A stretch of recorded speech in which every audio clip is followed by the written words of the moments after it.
Plant के लिए तो आपको एक होद बनाना पड़ेगा, फिर जितना खाद उतना पानी डालते हैं उसके अंदर भी, और फिर वो 50% पानी 50% गोबर डालना। हाँ, तो उससे ठीक है गैस भी अतिरिक्त मिल जाती है। लेकिन सब लोग ये जो है बायोगैस प्लांट सबके पास नहीं होता, तो ये संजीवक खाद सब तैयार करते हैं। तो बायोगैस सैलरी का, संजीवक खाद का और नेडफ का लगभग एक ही जैसा रिजल्ट है। सेम जी, इसका ज़्यादा अच्छा है संजीवक खाद, संजीवक का ज़्यादा अच्छा है। तो सबसे नंबर 1 पर संजीवक खाद, जिसमें गोमूत्र, गोबर और गुड़, माने 70 किलो गोबर, 7 उसका दशांश गोमूत्र, और गुड़ जो है 2 kg है 2 kg।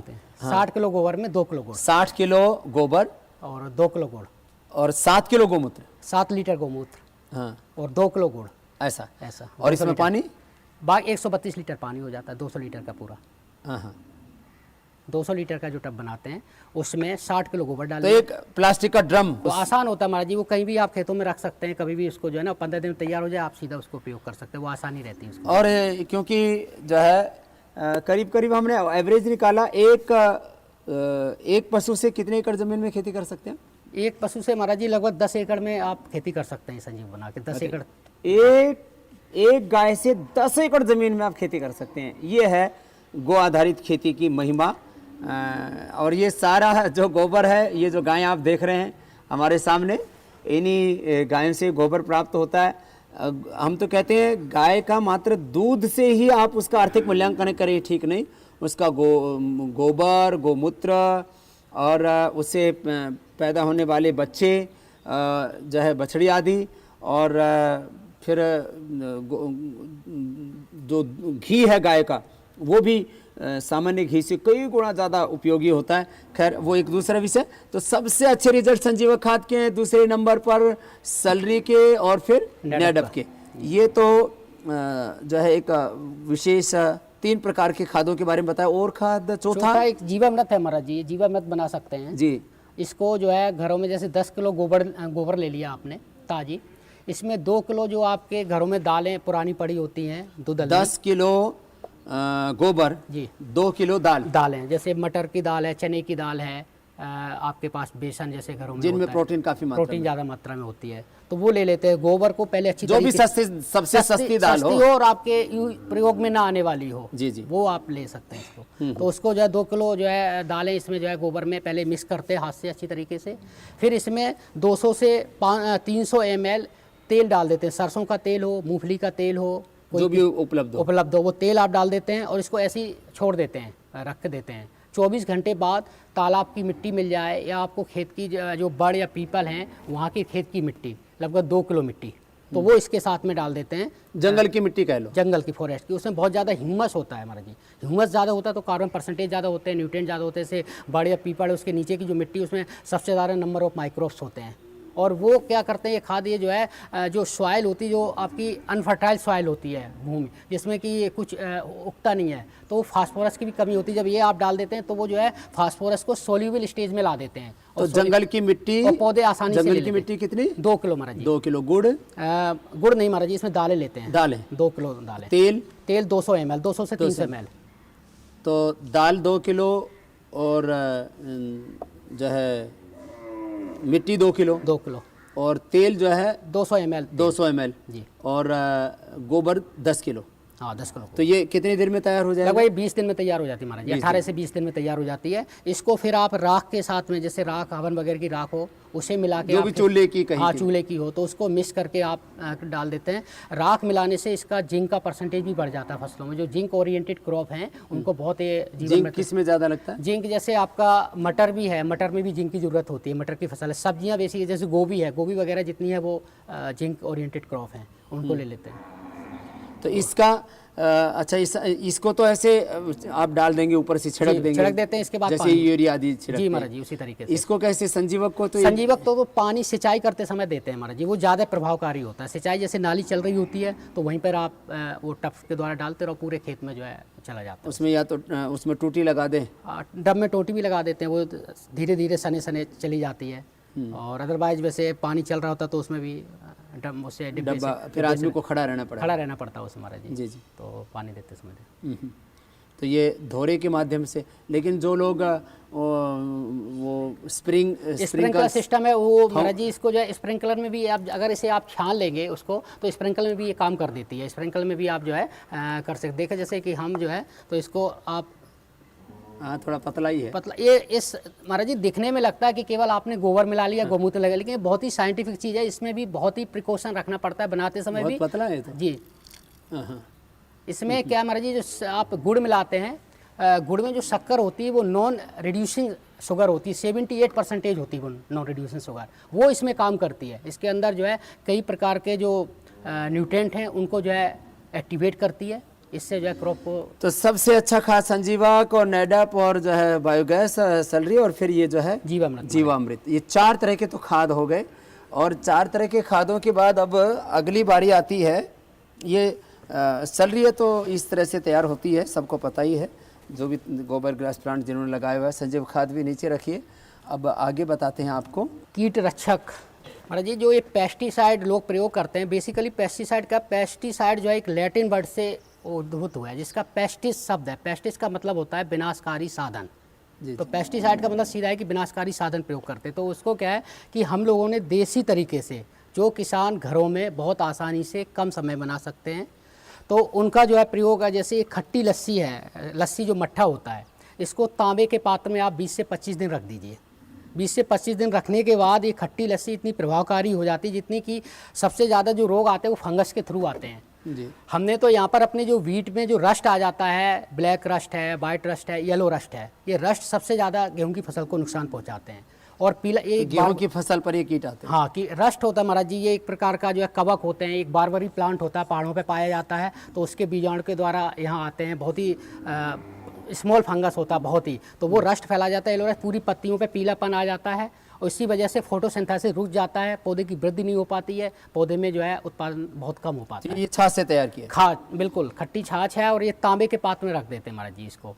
तांबे के पात्र में उसमें रखने से कई कापर के कुछ कंटेंट इसमें आ जाते हैं, वो ज़्यादा गुणकारी हो जाती है। तो ये कितने दिन रखते हैं? 20 दिन महाराज जी। 20 दिन में जी।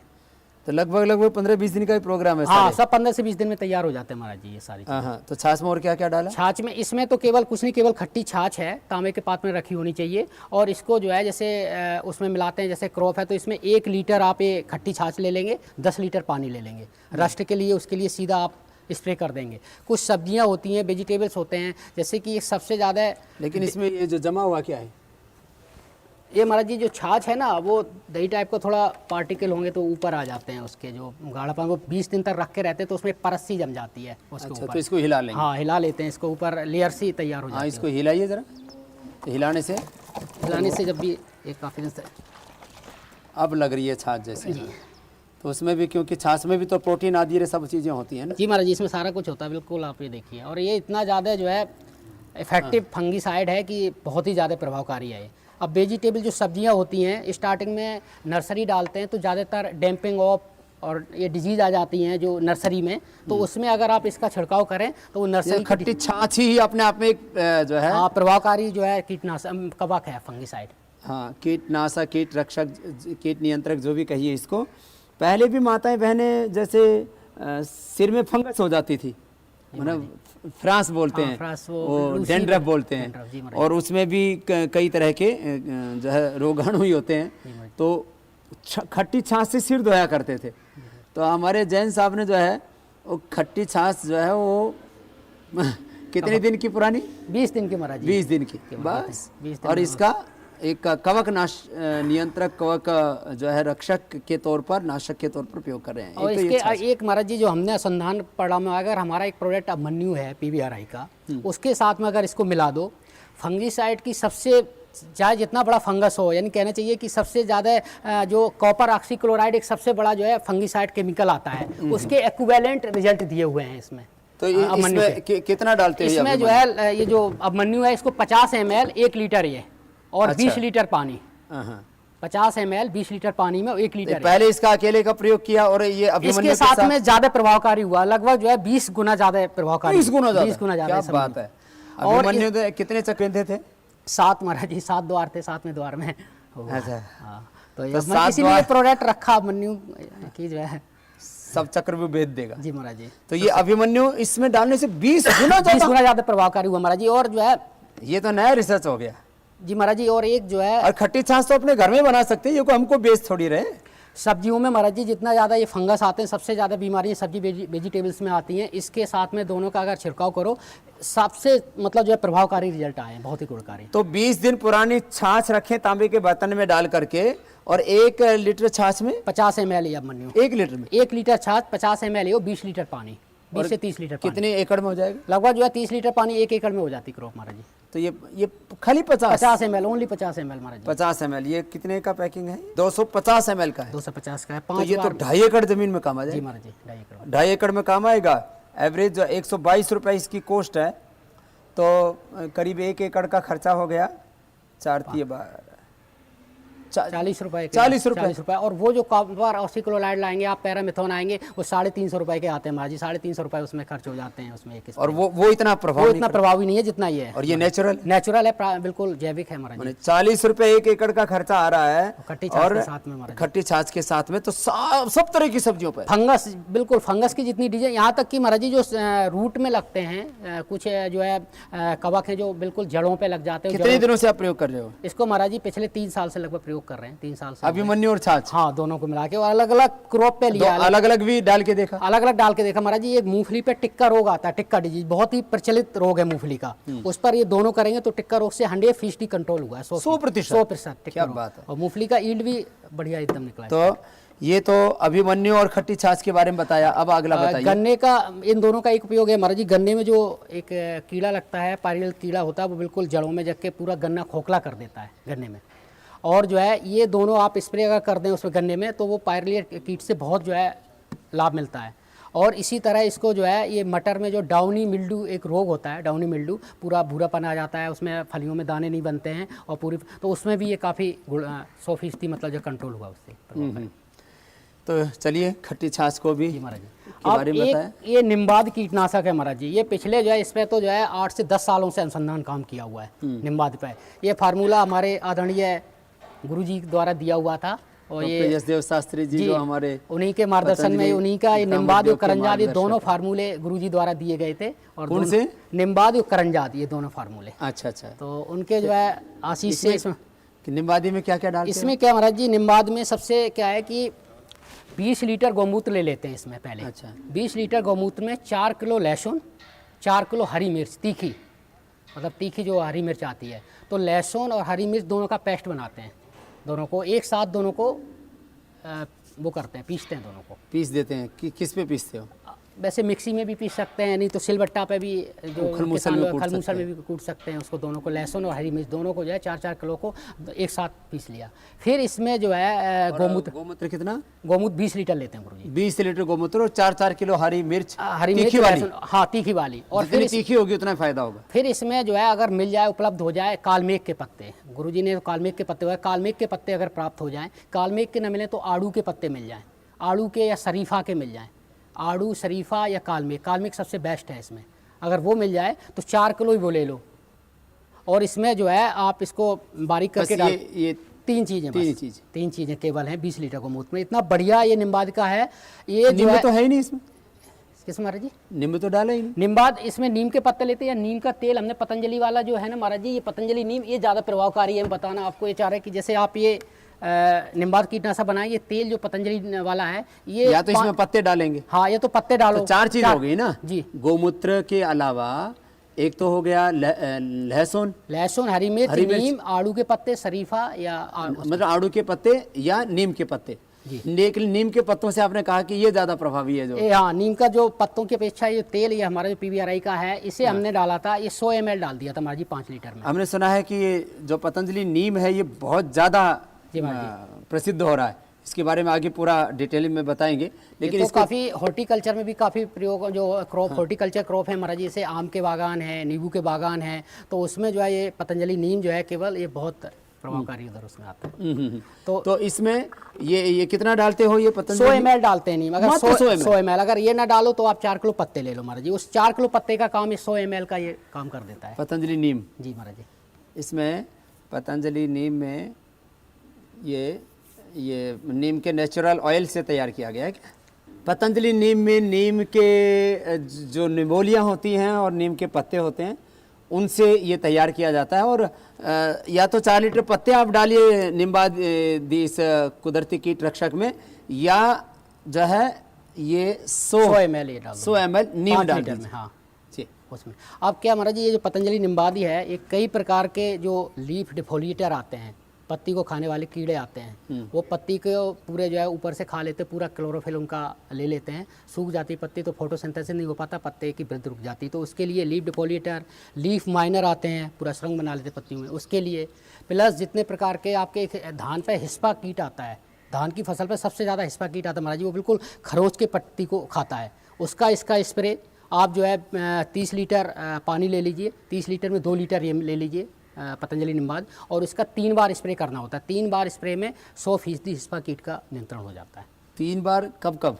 ये जब आपका फसल होता है, जैसे आपने खेत में, एक तो ट्रांसप्लांट करते समय, क्योंकि हिस्पा कीट जैसे ही आप पौध को ट्रांसप्लांट करेंगे उसी समय वो आता है महाराज जी, उस समय उसके 8 दिन का इंटरवल दे देते हैं, 1 सप्ताह के इंटरवल पे 3 बार स्प्रे कर दीजिए, 8-8 दिन के, 8-8 दिन में, 8-8 दिन, 1 सप्ताह के बाद, एक सप्ताह के बाद करते रहें। जी। तो करीब 21 दिन में 21 दिन में 3 बार स्प्रे 3 बार स्प्रे कर दी, हिस्पा कीट का नामो निशान मिट जाता है। इसके अलावा और भी कई प्रकार के जो धान में ब्लाइट आते हैं, और धान में तो बहुत ज़्यादा स्टेम बोरर आता है, स्टेम बोरर से भी बहुत ज़्यादा, इसमें स्टेम बोरर तो पूरा पत्ती को, पौधे को जो है ख़राब कर देता है, नीचे सुरंग में घुस जाता है, गोब की सूढ़ी बोलते हैं उसको, और पूरा पौधा नष्ट हो जाता है, उससे भी पूरी तरह 100%। तो कौन कौन कितने तरह के धानों पर प्रयोग किया महाराज जी? हमने जो है बासमती पे प्रयोग किया, सरबती पे प्रयोग किया, देसी एक जो है यहाँ पर जो आपका 60 दिन में 60 ही बोलते हैं, उसमें जो है उस पर प्रयोग किए। तो 3-4 प्रकार के षष्ठी धान्य 60 दिन में जो तैयार हो जाते हैं महाराज जी। तो लाल सुकरा प्रजाति होती है, वो डायबिटीज़ वगैरह में भी काम आती है, उस पर प्रयोग किए महाराज जी।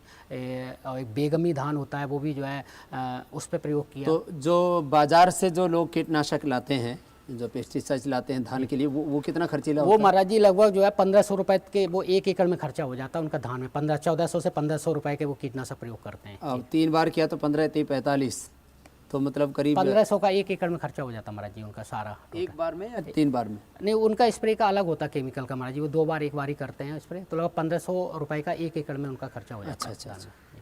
तो ये निम्बादी को जो है, ये धान में तो विशेष फ़ायदा है धान में, मतलब महाराज जी एक तो हिस्पा कीट के लिए, आपके जो स्टेम बोरर आता है उसके लिए, और जो ब्लाइट्स आते हैं दूसरी फसलों पर, दूसरे फसलों पर भी किए हैं इसके काफ़ी। एक तो क्या है कि सबसे अच्छा प्रयोग इसका महाराज जी, जो सब्जियां वेजिटेबल्स लगाते हैं तो उन पर जो है पत्ते, मतलब वो नीचे ही से जड़ पे, मतलब जो कीड़ा लगता है जड़ पे, तो जड़ को बिल्कुल खा लेता है और पत्ता सूख के गिर जाता है। तो उस समय इसका स्प्रे किया जाए तो उससे पूरी तरीके से फसल तो सब्जियों पर भी, धान पर भी। अच्छा, जैसे अभी बता रहे थे कि हम जो गेहूं पैदा करते हैं तो हम कुदरती तरीके से, जो हम ये जो कुदरती खाद से पैदा कर रहे हैं, तो 18 क्विंटल तक हम 1 एकड़ में यील्ड लिए। तो ये जो कीटनाशक का भी, इसका निम्बाद का भी प्रयोग किया था महाराज जी, उसमें जो रस्ट आते हैं, तो जो रस्ट विशेषता, धान कितना पैदा कर लेते हैं हमको ये जो कुदरती तरीके धान का महाराज जी वैसे तो 8 से 12 कुंटल, 8 जो कि और लोग करते हैं वो 8 कुंटल तक करते हैं, हमारा 12 कुंटल तक ईल्ड आई है, 12 कुंटल 40 किलो तक का बासमती 1 एकड़ में। बासमती। और जो जहरीली खेती कर रहे हैं यूरिया, उनका तो 8 से 9 कुंटल आ पाता महाराज जी। अब तो ये आसपास के जितने किसान हैं वो यहाँ सीखते हैं और वो खेती करने लगे, क्योंकि उनकी उतनी उपज आ नहीं पाती है, खर्चा उनका ज़्यादा हो जाता है धान वगैरह, तो यही करते हैं। लेकिन इसका एक पूरा खेती का पैकेज है, अगर धान का गेहूं का आप कर रहे हैं तो शुरू से लेके लास्ट तक का पूरा पैकेज, जो प्रैक्टिस बनाया है, ध्यान रखना पड़ता, कब करना, कितने करने, किस अवस्था में, चाहे पशु हो या खेती हो, माने बच्चे की तरह उसका ख्याल रखना पड़ता। जी महाराज जी, ठीक बात है। तो ये तो हुआ निम्बादी कुदरती कीट रक्षक, और दूसरा एक करंजादी है महाराज जी। ये क्या काम करता है? ये कीट रक्षक का तो करता ही करता है, ये पोषण देता है महाराज जी। इसमें करंज होता है, करंज में जो है पोषण देता है। जैसे आप जो है बाहर से जो लोग स्प्रे करते हैं, यूरिया का स्प्रे करते हैं या और फसलों का NPK वगैरह का करते हैं, NPK हमारा भी है, PBRI का भी NPK है, लेकिन ये जो है उसका पोषण का भी काम करता है। ये दोनों काम करता है, कीट रक्षक का भी और पोषण का भी, करंजाद कीटनाशक। इसमें क्या क्या मिलाते हैं? इसमें महाराज जी 14 प्रकार के इसमें हर्ष लेते हैं, 14 प्रकार के बीज लेते हैं। 14 प्रकार में करंज लिया, आड़ू के पत्ते ले लिए, नीम के ले लिए, भांग ले लिया, धतूरा लिया, लेंटाना लिया, और वो पत्ते ले लेते हैं जिन्हें की जो है गाय न खाती। सर्पगंधा के भी ले सकते हैं आप, अश्वगंधा के भी ले लेते हैं, मेडिसिनल प्लांट के, कालमेघ के भी ले सकते हैं। अगर वो न मिले तो आपके ये अरंड के ले लेते हैं महाराज जी, अरंड के ले सकते हैं। 14 प्रकार के हर्ष इस प्रकार लेते हैं जो आपके आसपास अवेलेबल हों जिसकी लोकेलिटी में। और वो कितनी मात्रा में? 4-4 किलो वो लेते हैं महाराज जी। और 14 4 किलो 140 किलो 140 किलो हो गया। अब उनको क्या करते हैं, उनको बारीक पहले पीसते हैं महाराज जी, उससे मतलब टुकड़े कर लेते हैं उससे कैंची वगैरह से, उससे कि थोड़ा बारीक हो जाए। नहीं, वो तो कुट्टी काटने वाली कुट्टी मशीन काटने वाले से कर लो, और मशीन वो में कुट्टी में, और एक जैसे होज टाइप का एक बड़ा सा स्थान लेना पड़ता है उसके लिए, क्योंकि स्पेस ज़्यादा हो जाता है। और जैसे सीमेंट का होज ले लिया 2x2 या थोड़ा गहरा हो, लगभग जो है 1 मीटर तक का गहरा हो महाराज जी, तो होज टाइप में ये बना लो ज़्यादा। तो ये क्या है कि आपका एक बार बन गया तो 10 एकड़ का काम करता है महाराज जी एक बार में ये। और उसमें पानी कितना डाला? पानी का पहले इसमें गौमूत्र लेते हैं, 100 लीटर गौमूत्र ले लिया, तो वो 40 जो पत्ते 14 प्रकार के 4-4 किलो हैं, वो हमने 100 लीटर गौमूत्र में पहले डाले, उनको सड़ाए। जब और कुछ नहीं डालते हैं, पहले वो पत्ते गौमूत्र में सड़ने देते हैं, 1 हफ्ते तक छोड़ देते हैं, कुछ नहीं करते हैं। पत्ते 140 और गौमूत्र 100, कम तो नहीं पड़ेगा? नहीं महाराज जी, 100 में अच्छे से हो जाता है। अच्छा। हाँ, और कम भी पड़े तो पानी आप थोड़ा डाल सकते हैं, लेकिन पहले गौमूत्र में ही पत्तों को, कुट्टी सी हो जाती है महाराज जी, बहुत बारीक हो जाते हैं वो पत्ते आड़ू आड़ू के ना, बहुत ही तो फिर सिकुड़ जाता हाँ सिकुड़ जाते हैं बिल्कुल। वो तो आराम से 100 लीटर में बहुत अच्छे से हो जाता है। फिर और क्या डालते हैं? इसके बाद क्या महाराज जी, जब ये पूरे अच्छे से गल जाते हैं तो इसमें जो है फिर पानी डाल देते हैं उसमें। कितना पानी डालते हैं? पानी जितना आपने गौमूत्र डाला उसका 5 गुना पानी हम प्रयोग करते हैं। 500 लीटर? 500 लीटर, इसलिए बड़ा होद, इसलिए बड़ा होज लेते हैं। और ये 10 एकड़ तक में ये करंजाद जो है, ये पोषण का भी काम करता है ना महाराज जी, तो ये एक बार में कितना डालते हैं? इसका जो प्रयोग करते हैं ये लगभग 30 लीटर तक 1 एकड़ में प्रयोग करते हैं महाराज जी। इसको इसमें पानी की फिर जरूरत नहीं होती महाराज जी, अलग से पानी डाल ही दिया ना? हाँ, पहले ही पानी डाल देते हैं, सीधा इसका स्प्रे करते हैं महाराज जी, इसमें अलग से पानी फिर नहीं मिलाते हैं। तो पोषण का भी काम कितनी बार डालते हैं एक फसल में?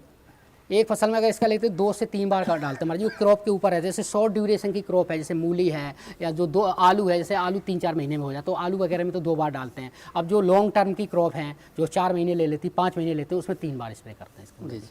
और ये क्या है? ये हिंगादी है ये महाराज जी। इसमें क्या है कि हिंगाद कीटनाशक को मट्ठे में केवल हींग मिला लेते हैं, हींग मिला के एक बहुत ही शक्तिशाली ये फंगिसाइड तैयार हो जाता है मट्ठे के अंदर। मट्ठे के अंदर ये जो मट्ठा होता है छाछ, हाँ। तो लगभग 5 लीटर छाछ में अगर बाजार की हींग लेना है तो लगभग जो है 100 ग्राम तक ले लेंगे आप, 100 से 150 बाजार में, क्योंकि ओरिजिनल मिलती है। अगर शुद्ध हींग ओरिजिनल मिल जाए तो 20 ग्राम हींग पर्याप्त होती है 5 लीटर में। और उसको जो है 20 से 25 दिन तक हींग में डाल के ऐसे ही बना रहने देंगे वो छाछ को। तो छाछ को जब डला रहने देंगे, ये इतना ज़बरदस्त फंगीसाइड हो जाता है महाराज जी कि ये जो आम वगैरह में जो लोग स्प्रे करते हैं इतना ज़्यादा, एक स्प्रे जैसे आम का एक वो होता है 1 एकड़ महाराज जी, तो एक जो टैंक वो डालते हैं वो लगभग 1 टैंकों का 5000 का पड़ता है, इतने उसमें जो है वो डालते हैं कीटनाशक। और हम अगर केवल इसी के ये हिंगादी कीटनाशक डालें उसमें, आपका एक जैसे 1000 लीटर का अगर आपका टैंक है तो उसमें 5 ये डाल देते हैं 100 लीटर, और इसका स्प्रे करें तो आम वगैरह की या जो जितनी भी फसल हैं, अमरूद के पेड़ हैं, पपीता के पेड़ हैं, जितने भी, तो उनके लिए बहुत अच्छा मतलब जो है ये कीट नियंत्रक है। तो एक तो करंजादी और निम्बादी, इनके तो खूब अच्छे रिजल्ट हैं। ये छाछ से भी बने हुए 2 प्रोडक्ट हो गए। एक छाछ में जो है हमने अभिमन्यु मिला करके प्रयोग किया, और एक खट्टी छाछ में हमने जो है ये हींग मिला करके प्रयोग किया, तो उनके भी बहुत अच्छे रिजल्ट हैं। और अब ये 2 प्रोडक्ट और बच जाते हैं, बीजामृत। ये बीजामृत है महाराज जी। ये जब फसल को जो है आप सोइंग करते हैं तो बीज संस्कार उनको करना पड़ता है, तो बीज संस्कार के लिए 2 बीजामृत बनाए हुए हैं। इसमें पहला जो है, इसमें 7 लीटर पानी ले लेते हैं महाराज जी, और 3 लीटर लेते हैं गौमूत्र। इसमें 10 लीटर का एक पैकेज बनाते हैं 1 एकड़ के लिए। तो 7 लीटर पानी, 3 लीटर गौमूत्र, इसमें 200 ग्राम चूना ले लेते हैं लाइव। अच्छा। हाँ, और 500 ग्राम से आप 600 ग्राम तक हवन की भस्म मिल जाए, हवन भस्म जो होती है उसको इसमें प्रयोग करते हैं। और इसको जो है 24 घंटे हवन भस्म ना मिले तो चूल्हे की ले सकते हैं, चूल्हे की मिल जाए, नीम की लकड़ी की मिल जाए, नीम के पत्तों वो भी है, लेकिन हवन से ज़्यादा अच्छे। आदरणीय गुरुजी का निर्देश हुआ था कि हवन का करके देखो, तो हवन के करने से ज़्यादा अच्छा निकला, परसेंटेज ऑफ जर्मिनेशन ज़्यादा अच्छा निकला। और जो पहले तो अग्निहोत्र सब किया करते थे, लेकिन आजकल अग्निहोत्र की परंपरा बंद हो गई है, तो आप या तो अग्निहोत्र सीख लीजिए, नहीं तो फिर जो है आप नीम की जो लकड़ी है और नीम की पत्तियों का ज़्यादा अच्छा रहा। जी महाराज जी, उसका ज़्यादा अच्छा जी। तो इसको जो है 7 लीटर पानी, 3 लीटर गौमूत्र, 400 ग्राम चूना और आधा केजी हवन, 500 से 600 ग्राम हवन की राख मिला लेते हैं, 24 घंटे रहने देते हैं। और इसी में जो आपको लेना है, चाहे गेहूं की बुआई करनी है, चाहे लोबिया की बुआई करनी है, चाहे सरसों की करनी है, तो इसमें आप डालेंगे 2 से 3 मिनट, निकाल लेंगे। कितनी देर डाल के रखते हैं? लगभग महाराज जी बीजों के ऊपर है। जैसे अगर आपने सरसों, उसका मूंगफली का बीज डाला, उसका छलका बहुत बारीक होता है, तो तुरंत तो उसको तो मुश्किल से आप 2 मिनट तक डालेंगे, 2 मिनट तक। और ये चूना जमता तो नहीं इसमें? नहीं महाराज जी, चूने को हिला देते हैं ना, डालते हैं सारी चीज़ों। और जैसे गेहूं वगैरह या धान वगैरह का तो उसमें 15 से 20 मिनट तक डाल के रखते हैं। नहीं, और ये जो तैयार करते हैं जी इसमें गौमूत्र में चूना और ये सब चीज़ें राख आदि सब डाला, जी तो ये कितने दिन डाल के रखते हैं? 24 घंटे तक रहने देते हैं महाराज। 24 घंटे। जी 24 घंटे तक रहने देते हैं इसको 24 आवर। भाई ये इसमें कोई ये 15-20 दिन का प्रोसीजर नहीं महाराज जी, केवल 24 घंटे में तैयार हो जाता है। और इसके बाद जो है जैसे गेहूं या धान है तो उसको अगर आप इसमें एक अलग प्रयोग ये किया था, चूँकि अलग अलग रिसर्च करने पड़ती है काफ़ी, तो छोटे छोटे कई खंड हो जाते हैं उसके अनुसंधान के, ये तो विस्तृत रूप से बता रहे हैं। तो अगर जैसे धान का लिया है, धान में अगर इसमें आप जो है वो मिला लें, नमक और मिला लें, नमक अगर धान के लिए स्पेशली केवल, तो नमक से क्या फ़ायदा? नमक से क्या महाराज जी, नमक जो है इसमें डाल देते हैं, साल्ट होता है तो उसका धान का बहुत कड़ा होता है छिलका, तो इजीली जो है उसका अंकुरण जल्दी हो जाता है, जर्मिनेशन फास्ट हो जाता है और एक ज़्यादा हो जाता है। और धान में मतलब नर्सरी में डिजीज़ ज़्यादा आती है महाराज जी, रोग जो है डेंगू नर्सरी धान में स्टार्टिंग में सबसे ज़्यादा बीमारी आती है, तो उससे भी बचाव होता है इसमें। तो धान को कितनी देर रखते हैं? धान को महाराज जी 15 से 20 मिनट तक। और मूंगफली को? मूंगफली वगैरह को 2-3 मिनट तक रखते हैं, क्योंकि वो चिकल बारीक होता है। सरसों आदि को? सरसों वगैरह को भी 5 मिनट तक रखते हैं महाराज जी। अच्छा, तो और अलग अलग टाइम पीरियड है। गेहूँ को महाराज जी 15 मिनट तक आराम से, 10 से 15 मिनट। जो हार्ड बीज है वो 15 मिनट, 15 मिनट और जो बहुत कोमल है, कोमल सीड है तो उनको 2 से 5 मिनट तक रखते हैं महाराज जी। 2, 5, 15 मिनट का ऐसे टाइम। ये तो बीजामृत नंबर 1 हुआ। हाँ, अब इसमें एक ये बीजामृत का एक अनुसंधान ये आया, अगर इसमें हमारे पतंजलि का जो चेतना है, पीपरज चेतना, ये चेतना भी काफ़ी मात्रा में लोग प्रयोग कर रहे हैं। अमाइनो एसिड है बेसिकली महाराज जी, तो इसका जो है प्रयोग ये जो 5 लीटर का अगर इसमें है, तो अगर आप ये पूरा एक डाल देंगे इसको, इसके बाद अगर बीज शोधन करेंगे, बीज संस्कार, तो और भी ज़्यादा अच्छा रिजल्ट आया। लगभग जर्मिनेशन परसेंटेज 98 के और ग्रोथ के ऊपर दोनों पे बहुत अच्छा नर्सरी, मतलब पौधे को बीज को ही पोषण मिल गया एक तरीके से देखा जाए तो, सीड को ही, तो वो ज़्यादा प्रभावकारी पड़ा माया। और जो है दूसरा जो बीजामृत ये बीज संस्कार, ये जो बीज संस्कार दूसरा है, ये क्या है उनके लिए महाराज जी, जैसे दालें वगैरह हैं, जैसे अरहर की दाल है, मूंग है, उड़द है, दुबीजपत्री, तो उनके लिए दूसरे प्रकार का है। इसमें क्या है कि इसमें शहद का, गोबर में मीठा, ये तो गुड़ पुराना रखा वो या शहद डालते हैं, और इसमें गोमूत्र सब्जियों के लिए खास, सब्जियों के लिए स्पेशली, सब्जियां और जो है दालें वगैरह के लिए, दालों की। हाँ, इसमें गोमूत्र का प्रयोग नहीं करते हम। इसमें जो है उसकी जगह अगर वो मिल जाए, दूध मिल जाए गाय का ताजी निकला हुआ, तो वो प्रभावकारी होता है। दूध नहीं है तो घी का प्रयोग कर सकते हैं इसमें। कितना, क्या क्या मात्रा? इसमें क्या है कि 5 किलो अगर आपने ये गोबर लिया है तो 1 लीटर इसमें दूध ले लेंगे। 5 किलो गुड़ में 1 लीटर दूध हो गया महाराज जी, और लगभग जो है 200 से 250 ग्राम तक शहद मिल जाए। अगर शहद 200 से 250 ग्राम नहीं है तो गुड़ ले लेंगे 2.5 किलो इसमें। और गुड़ की मात्रा ज़्यादा लेना? हाँ, गुड़ ज़्यादा लेना पड़ता है महाराज जी, शहद कम लेना पड़ता है।